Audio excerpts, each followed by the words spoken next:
রাধে রাধে।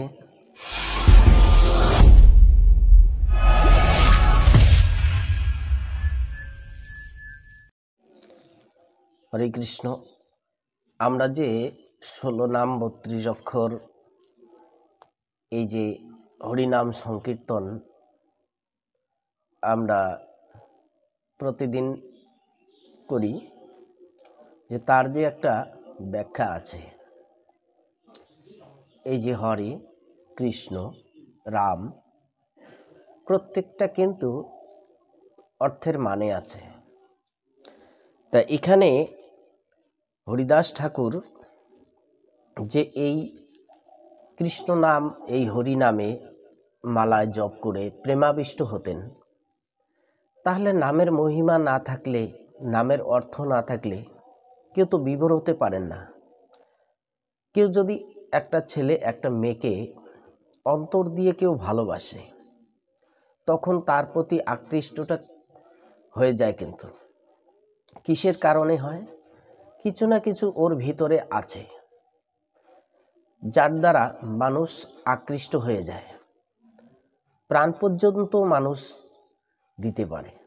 সেরকম ভগবানের এই নাম কেন মানুষ গায়, আর গেয়ে কেন মানুষ এইভাবে বিভোর হয়? তাহলে নিশ্চয়ই এর কোনো মানে অর্থ আছে। কিন্তু আমরা প্রকৃতপক্ষে সেই মানে অর্থগুলো না জেনে আমরা জাহান্নামি করি, আমরা অবহেলা করি, নামের অর্থ বুঝি না। সেই জন্য নাম আমাদের ভিতরে তেমনভাবে ক্রিয়া করে না। তাহলে এখানে বলছে, দেখেন, একদিন হরিদাস নির্জনে বসিয়া মহামন্ত্র জপে হর্ষে প্রেমাবিষ্ট হইয়া। হরিদাস ঠাকুর একদিন নির্জন স্থানে বসে এই হরিনাম গাইছে। হাসে কাঁদে নাচে গায়ে গর্জে হুঙ্কার, আচার্য গোসাই আসি করে নমস্কার।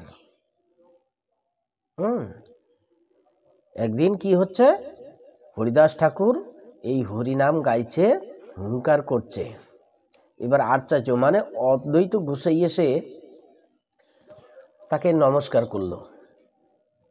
সংকোচ পাইয়া হইল ভাব সম্বরণ, আচার্যে প্রণমিতিহ অর্পিল আসন।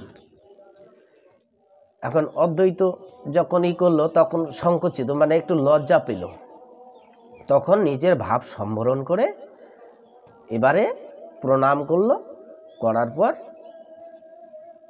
এই আচার্যকে কি করলেন? বসতে আসন দিলেন। বসিয়া আচার্য গোসাই করে নিবেদন, এক বড় সংশয় মনে কর হচ্ছেদন। বললেন, একটা মনে আমার বিশাল বড় একটা সংশয় রয়েছে, একটা আমার মানে প্রশ্ন রয়েছে, তা তুমি এটা একটু খোলসা করো আমার। কলিযুগে অবতার শ্রীকৃষ্ণ চৈতন্য, চৈতন্য ভজে যেই সেই বড় ধন্য। বাহ! তাহলে এখানে বলছে কলিযুগে অবতার শ্রীকৃষ্ণ চৈতন্য। তাহলে এই শ্রীকৃষ্ণ চৈতন্য সেই রাধাকৃষ্ণ দুই মিলিত তনু আমার গৌরহরি। এই যে শ্রীকৃষ্ণ চৈতন্য রূপে আবির্ভূত হলেন গৌর সুন্দর আমার, তা বলছে চৈতন্য যে ভজে সেই বড় ধন্য। খুব ভালো। তুমি হও চৈতন্যের পার্শ্বদ প্রধান, শ্রীকৃষ্ণ চৈতন্য ছাড়ি কেন গাও আন? প্রশ্নটা এখানে বুঝতে হবে। বলছে তুমি মহাপ্রভুর পার্শ্বদ একজন, অন্তরঙ্গ একজন ভক্ত, তা তুমি চৈতন্যের গুণগান বা ছেড়ে দিয়ে তুমি গাইছো কার? হরে কৃষ্ণ। এটা কেমন হলো? তাহলে এই যুগের এই চৈতন্য মহাপ্রভুর গুণগান ছেড়ে দিয়ে তুমি গাইছো সেই দাপরের কৃষ্ণের গুণগান। প্রশ্নটা তাই। এবারে কি বলছে দেখুন, অথবা কি মর্ম জানি প্রেমানন্দে ভাস, সর্বজীবে হরিনাম কেন উপদেশ। তাহলে এখানে দেখেন, কি বা ধর্ম বুঝলো আর কি বা প্রেমে ভাসলো। আর এই সর্বজীবে হরিনাম কেন উপদেশ দিল? আবার জীবকে উপদেশ দিচ্ছে হরিনাম করো, কৃষ্ণ নাম করো। নিবেদয়ে হরিদাস করি কর জোরে, তত্ত্ববেত্তা তুমি কেন পুছো মরে। আহা, তাহলে এখানে বলছে যে দেখেন, নিবেদন করলো হরিদাস ঠাকুর যে তত্ত্ববেত্তা তুমি কেন পুছো মরে। তুমি হচ্ছ তত্ত্ব, আর তুমি হচ্ছ তত্ত্ববেত্তা, তুমি হচ্ছ এই তত্ত্বের মূল, আর তুমি আমাকে জিজ্ঞেস করছ। কিংবা ছল আচরহ পামর সদিতে, নিবেদন করি শুনো যাহা প্রেরচিতে। কিংবা আপনি ছল করে এই পামরকে শোধিত করার জন্য এসেছেন, আমি এটা জানি প্রভু। কলিযুগে শ্রীকৃষ্ণ চৈতন্য গুরুর অবতার, কোটি সমুদ্র গম্ভীর নাম লীলা যার। তাহলে কলিযুগে শ্রীকৃষ্ণ চৈতন্য গুরুর অবতার, একমাত্র শ্রীকৃষ্ণ চৈতন্য হচ্ছে আমাদের মূল। কোটি সমুদ্র গম্ভীর নাম লীলা যার, যার কোনো অন্ত নেই, যার কোনো এই ভালোর শেষ নেই, যার অচিন্ত তার এই লীলা। গুরুভাবে করাইতিহ আপন যজনে, হরিনাম মহামন্ত্র দিল সর্বজনে। তাহলে গুরুভাবে করাইতিহ আপন যজন, নিজে যাজন করে, নিজে আচরণ করে সেই গুরুভার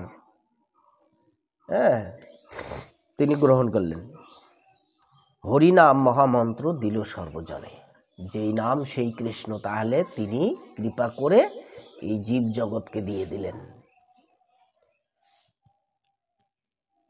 শ্রীকৃষ্ণ চৈতন্য কলিযুগ অবতার, হরিনাম মহামন্ত্র যুগ ধর্মসার।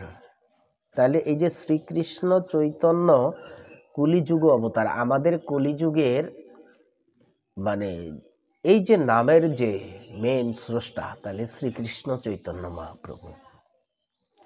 তাহলে যে যেভাবেই আমরা ভজন করি না কেন, যে যেভাবেই চলি না কেন, পরনিন্দা, পরচর্চা, অন্যের কে কি করছে জগতে, এগুলো যদি আমরা সব বিচার করতে যাই, আমাদের ভজন হবে না।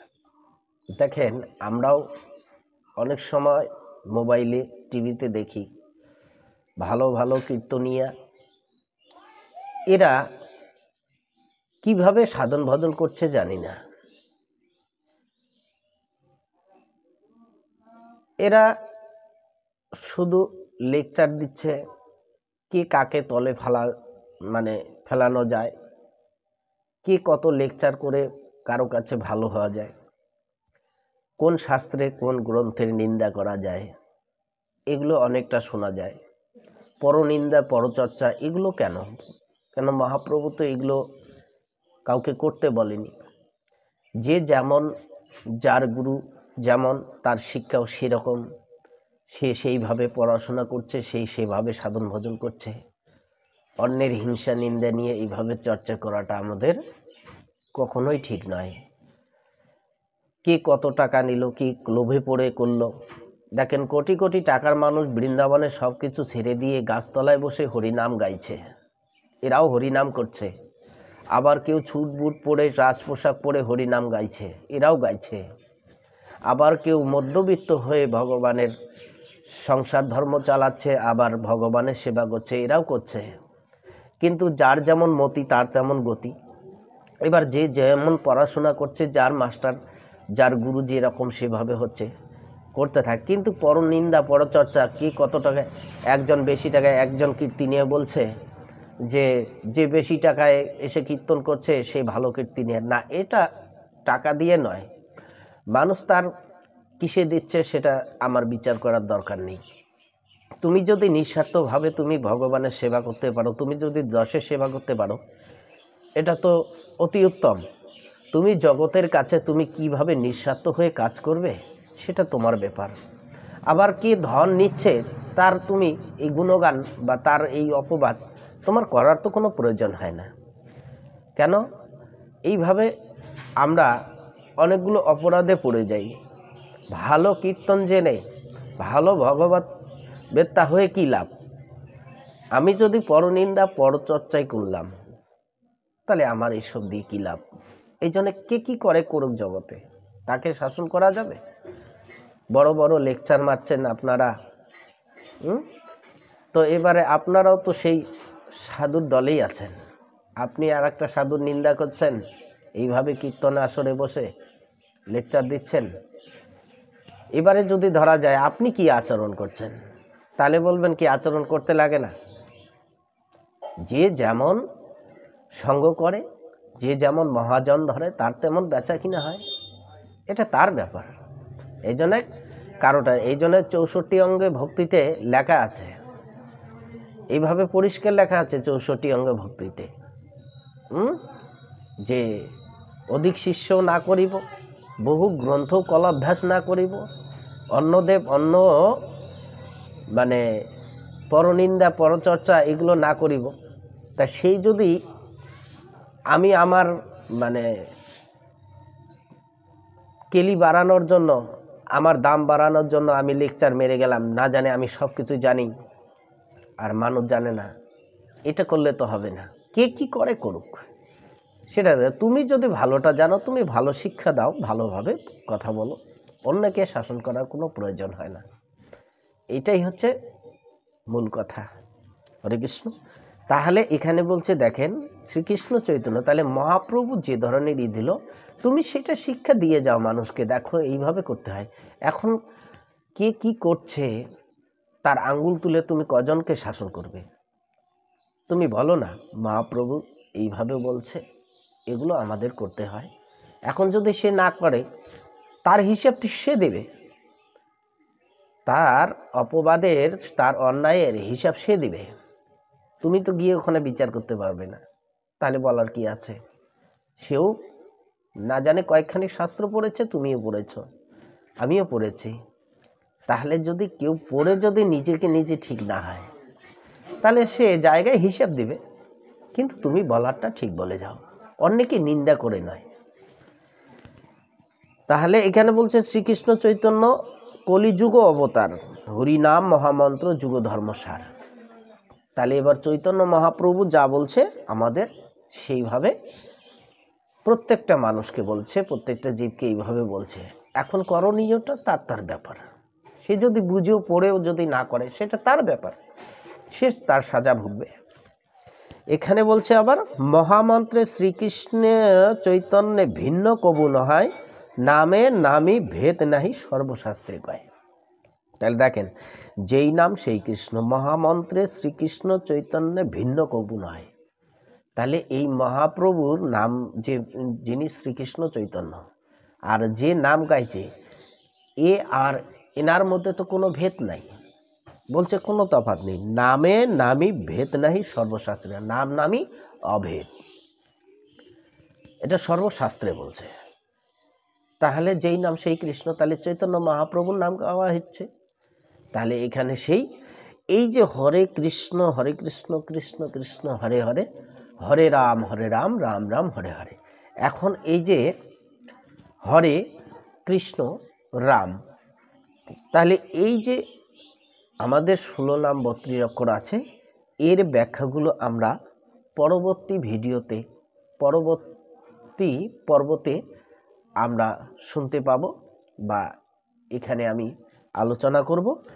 আজকে এখানেই বিশ্রাম দিলাম, পরবর্তী ভিডিওতে আপনাদের সঙ্গে আবার দেখা হবে এই হরে কৃষ্ণ মহামন্ত্র এর ব্যাখ্যাগুলো নিয়ে। রাধে রাধে। আজকে এখানেই বিশ্রাম রাখি। যদি আপনাদের এই ভিডিওগুলি ভালো লাগে, অবশ্যই একে অপরকে শেয়ার করুন, আর চ্যানেলটি অবশ্যই সাবস্ক্রাইব করবেন। রাধে রাধে। আপনাদের কাছে এইটুকুই নিবেদন। আপনারা সুখে থাকুন, শান্তিতে থাকুন, ভগবানের নাম করুন। রাধে রাধে। হরে কৃষ্ণ।